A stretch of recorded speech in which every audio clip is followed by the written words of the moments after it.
जितना मर्जी जोर लगा लें, 14 मई को इलेक्शन नहीं होंगे। इलेक्शन इकट्ठे होंगे, केयर टेकर सेटअप के तहत होंगे, इसी साल होंगे। इस्टेब्लिशमेंट इनके साथ ना होती तो फिर भी ये सब काबिज नहीं हो सकते। और आप इस्टेब्लिशमेंट जो उन्होंने भी कानों को हाथ लगाए, इतना झूठा आदमी जो है वो हम उसकी मदद करके जो हमसे गलती हुई है हम अब उसका अजाला करना चाहते हैं।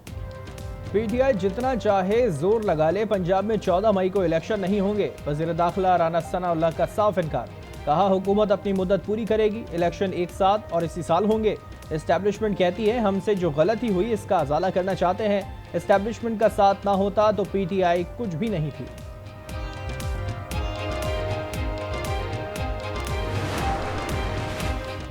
राना सना सुप्रीम कोर्ट को खुली धमकी दे रहे हैं, ये अदालत की तौहीन है। राना सना के बयान पर पीटीआई रहनुमा फवाद चौधरी का रद्द अमल। आज न्यूज के साथ गुफ्तगू में कहा, राना सना ये कह रहे हैं कि एस्टेब्लिशमेंट और हम एक हैं, आप इलेक्शन करा कर दिखाएं। मुज़ाकरात से मुतालिक सवाल पर बोले, इसके लिए माहौल बेहतर करना होगा।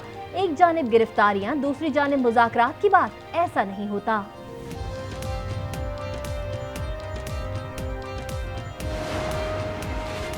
90 रोज की आईनी मुद्दत खत्म होने पर निगरान हुकूमतों का मुस्तकबिल क्या होगा। पीटीआई ने सदर मुमलिकत डॉक्टर आरिफ अलवी को खत लिख दिया। हुकूमत को आइन पर अमल कराने के लिए मामला अदालत उस्मा को भिजवाने की सिफारिश। रहनुमा पीटीआई फवाद चौधरी कहते हैं, स्टेट बैंक से कल इलेक्शन कमीशन को रकम ट्रांसफर होना है। 22 अप्रैल के बाद पंजाब और केपी की निगरान हुकूमतें खत्म हो जाएंगी। दोनों सूबों में एडमिनिस्ट्रेटर्स का तकर्रुर करना होगा। फजलुर रहमान ने गुज़िश्ता रोज संगीन इल्जामात आयद की, तहकीकात के लिए कमीशन बनना चाहिए।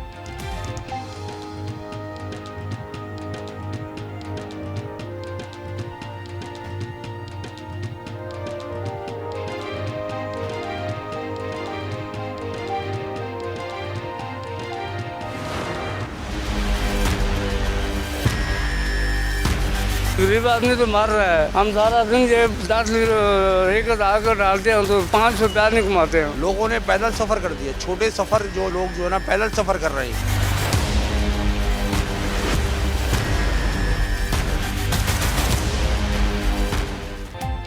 सियासतदान एक दूसरे पर बरस रहे हैं, अवाम 2 वक्त की रोटी को तरस रहे हैं।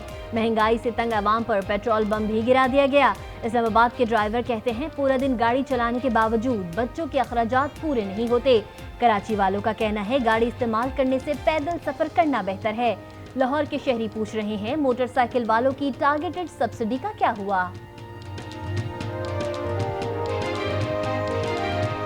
ईद से कबल बाजारों में खरीदारों का रश बढ़ गया। महंगाई की शिकायत और भाव ताव पर तकरार। खवातीन कपड़े, चप्पल, ज्वेलरी और हैंडबैग्स की तलाश में, बच्चों की मनपसंद अशिया की फरमाइशें। नौजवान कुर्ते और जूते की सिलेक्शन में मसरूफ।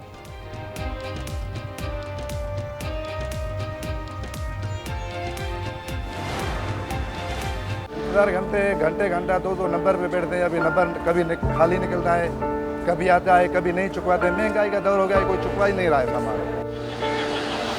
अभी जो है ना जेब में 1000 रुपया भी नहीं है जो घर चला जाए। ईद के बच्चों को बड़ी उम्मीदें हैं, तो पापा आएगा इधर, घर वाला आएगा इधर, पैसे लेके आएगा, लेकिन हमारे पास पैसा ही नहीं, कैसे चले जाए।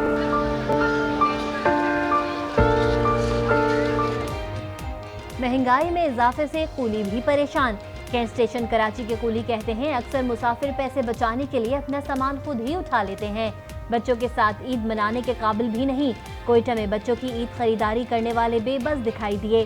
पेशावर में बच्चे मनपसंद शॉपिंग ना कराने पर वालिदैन से खफा हो गए।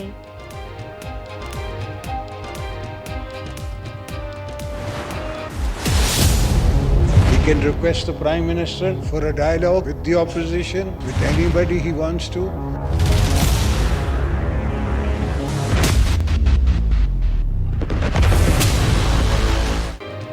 इंतखाबात की तारीख के लिए बिछा दी गई सियासी बिसात, एक ही मेज पर सर जोड़ेंगे सियासतदान एक साथ। जमात इस्लामी की क़यादत में ऑल पार्टीज कॉन्फ्रेंस का फैसला। सिराजुल हक फरीकैन को राजी करने में मसरूफ। शहबाज शरीफ और इमरान खान से अलग अलग मुलाकातें।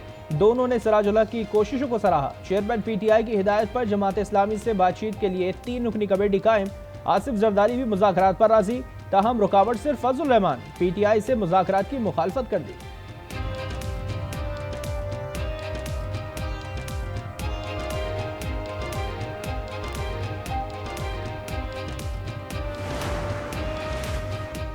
मुज़ाकरात की गूंज भी और सियासी मैदान में बयानात की जंग भी।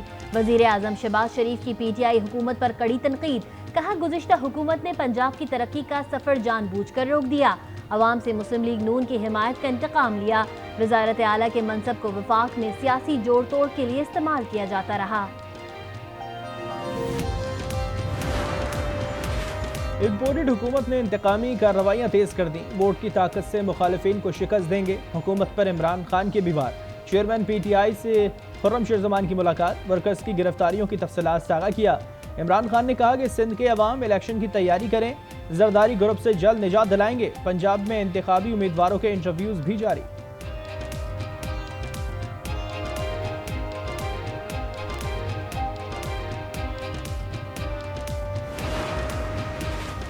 हुकूमत हठधर्मी तर्क करे, सियासतदान बैठकर इंतखाबात पर बात करें। स्पीकर कौमी असम्बली राजा परवेज अशरफ का हुकूमत को मशवरा। वॉइस ऑफ अमेरिका से बात करते हुए कहा, पीटीआई के इस्तीफों पर नजरसानी नहीं हो सकती। अदालत अगर पीटीआई अरकान के हक में फैसला दे तो असम्बली वापस आ सकते हैं।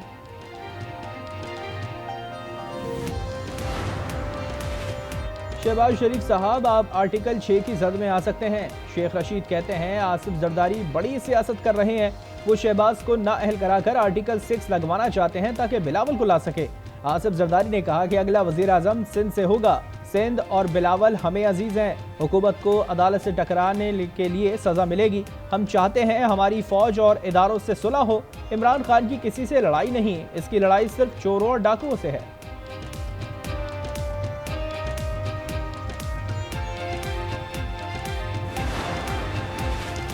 इमरान खान से मुज़ाकरात पर इत्तेहादी जमातों को भी तहफ़्फ़ुज़ात हैं। रहनुमा पीपल्स पार्टी कमर जमान कायरा कहते हैं इमरान खान गाली गलोच करते हैं।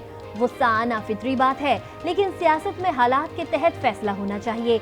इज्तिमाई शऊर के फैसले मुल्क को गर्दाब से निकालेंगे। आज न्यूज़ के प्रोग्राम रूबरू में गुफ्तगू करते हुए इमरान इस्माइल ने कहा, सिराजुल हक की एपीसी में शिरकत का फैसला इमरान खान करेंगे। सुप्रीम कोर्ट के फैसले से गवर्नर स्टेट बैंक रूगर्दानी नहीं कर सकते। अगर करेंगे तो ये सब जेल जाएंगे।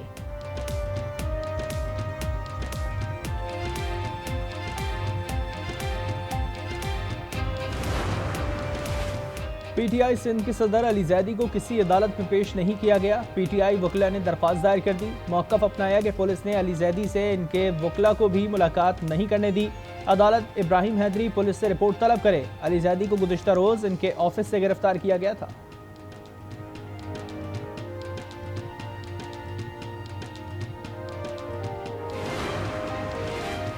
चेयरमैन तहरीक इंसाफ इमरान खान पर कातिलाना हमले का खदशा। जमान पार्क की सिक्योरिटी में तब्दीली का फैसला कर लिया गया। जराये के मुताबिक सिक्योरिटी स्क्वाड में नए गार्ड शामिल किए जाएंगे। सिक्योरिटी हेड ने नए सिक्योरिटी गार्ड्स की सिलेक्शन के लिए इंटरव्यूज भी किए।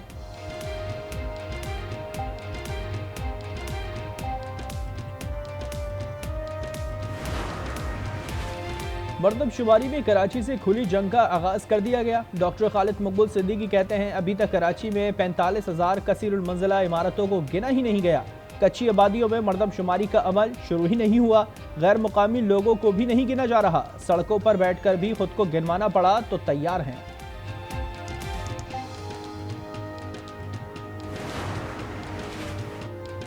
वफाकी वजीर मजहबी उमूर मुफ्ती अब्दुल शकूर लकी मरवत में सुपुर्द खाक। नमाज जनाजा में लोगों की बड़ी तादाद ने शिरकत की। मुफ्ती अब्दुल शकूर ट्रैफिक हादसे में जाँ बहक हुए। हादसे की इब्तदाई तहकीकाती रिपोर्ट तैयार। मोटर व्हीकल एग्जामिनर के मुताबिक मुफ्ती की गाड़ी की रफ्तार 30 किलोमीटर, टक्कर मारने वाली गाड़ी की रफ्तार 110 किलोमीटर फी घंटा थी। जाए हादसा पर गाड़ी की रफ्तार 60 किलोमीटर फी घंटा मुकर्रर है। जाए हादसा के मकाम पर ट्रैफिक सिग्नल फ्री था। मुफ्ती अब्दुल शकूर के दोस्त कुदरतुल्लाह की मदियत में मुकदमा दर्ज।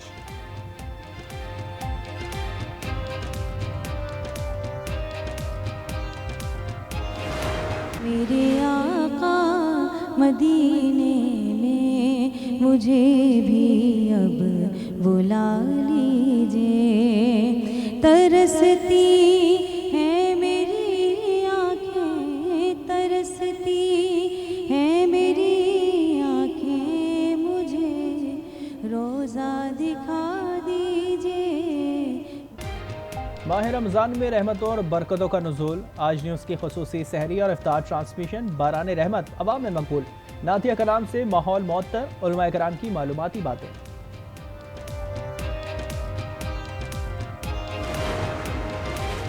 कराची चिड़ियाघर में हथनी नूरजहां की हालत बदस्तूर खराब। एडमिनिस्ट्रेटर कराची डॉक्टर सैफुर रहमान कहते हैं हथनी का इलाज जारी है, उम्मीद है जल्द सेहतयाब हो जाएगी। पुलवामा पर मकबूजा कश्मीर के साबिक गवर्नर सत्यपाल मलिक के इंकशाफात ने पाकिस्तान के मौक़िफ़ को सच साबित कर दिया। तर्जुमान दफ्तर ख़ारजा का रद्द-ए-अमल सामने आ गया। सत्यपाल मलिक ने कहा था मोदी सरकार को पुलवामा हमले का इल्म था, मोदी ने भारतीय फौजियों को बचाने के बजाय मरवा दिया और मलबा पाकिस्तान पर डाल दिया।